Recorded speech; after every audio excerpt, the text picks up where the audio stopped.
France has been on my mind a lot lately just because of Memorial Day and the Normandy invasion, the fire at Notre Dame Cathedral. Today, May 30th, is a national holiday in France. It's the anniversary of the death of Joan of Arc, and it's also her feast day in the Catholic calendar. Joan of Arc is a saint I've always been fascinated with because she's just so different from anyone else. She grew up as an illiterate peasant in rural France in the 1400s and heard voices when she was about 15 calling her to save France from the English during the 100 Years' War. And through a series of kind of miraculous events, she convinced the French prince of her authenticity and led the French to astonishing victories in battle, beginning at Orleans or Orléans. And the whole thing lasted about a year. At the end, she was captured by the English and put on trial. It was really a false, malicious trial trying to accuse her of being a witch and of being a heretic. So get this, she's totally illiterate, never really that well formed in the faith, although she believed and prayed profoundly.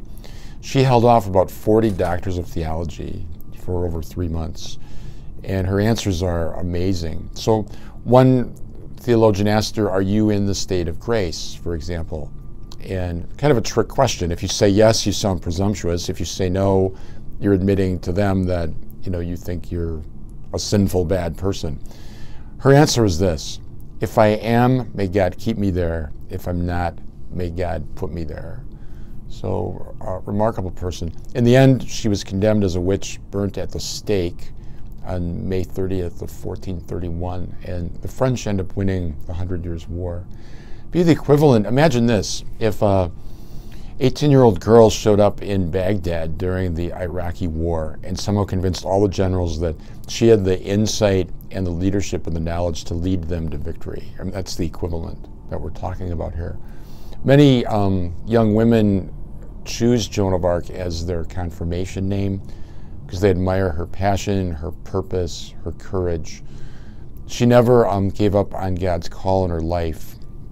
And she reminds us that whatever God asks us to do, even if it's to save France, just doing God's will is the essence of sanctity. So I pray to Joan of Arc a lot. What an amazing, unique individual. And if God lets me into heaven, she's going to be one of the first people I want to sit down and have like a 27-year conversation with, because I just have a lot of questions. So we pray to Joan of Arc today, and we ask that her bravery, her spirit, her fire be ours as well.